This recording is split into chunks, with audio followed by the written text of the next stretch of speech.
Hello everyone, new day new blog. আজ 10ই জানুয়ারি। আজ বেলুড় মঠে এক অন্যরকম অনুভূতি। স্বামী বিবেকানন্দের 164তম জন্মতিথিতে ভক্ত, সন্ন্যাসী ও দর্শনার্থীদের মিলন মেলায় মুখর মঠ প্রাঙ্গণ। প্রতিটি প্রার্থনা, প্রতিটি স্তবগান যেন আমাদের মনে করিয়ে দেয় মানব সেবাই ঈশ্বর সেবা।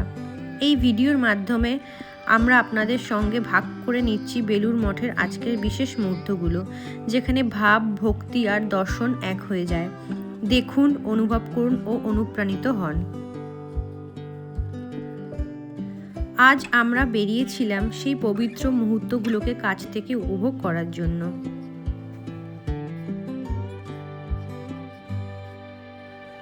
চারপাশ জুড়ে ছিল এক অপার শান্তি আর ভক্তির আবহ। বেলুড় মঠে পা রাখতেই মনে হলো যেন কোলাহল মুক্ত এক অন্য জগতে চলে এসেছি। চারিদিকে সবুজে ঘেরা প্রাঙ্গণ, পরিচ্ছন্ন পথ আর রঙিন ফুলের সাজ, সব মিলিয়ে প্রকৃতি এখানে নিজেই যেন ধ্যানমগ্ন। শীতল বাতাসে ফুলের হালকা সুগন্ধ আর গঙ্গার নীরব প্রবাহ মনকে ভরিয়ে দিল এক অপার প্রশান্তিতে। সেখানে প্রসাদ গ্রহণ করলাম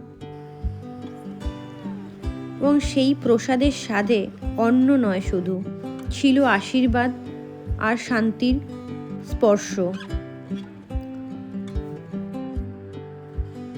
বিভিন্ন ধর্মীয় সাংস্কৃতিক অনুষ্ঠান উপভোগ করতে করতে কখন যে সময় কেটে গেল টেরই পেলাম না। প্রতিটি মুহূর্ত যেন মনে করিয়ে দিচ্ছিল স্বামী বিবেকানন্দের সেই অমর বাণী, মানুষের মধ্যেই ঈশ্বরের প্রকাশ। ফেরিতে করে দক্ষিণেশ্বরের পথে যাত্রা শুরু হলো। গঙ্গার বুকে ভেসে থাকা সেই শান্ত যাত্রা যেন সারাদিনের অনুভূতিগুলোকে এক সুতোয় বেঁধে দিল। এইভাবেই প্রকৃতি, ভক্তি, ফুলের সৌন্দর্য আর আত্মিক প্রশান্তিতে ভরপুর হয়ে কাটলো আমাদের দিন। এক স্মরণীয় অভিজ্ঞতা হয়ে রইল বেলুড় মঠ। নমস্কার, ভালো থাকবেন।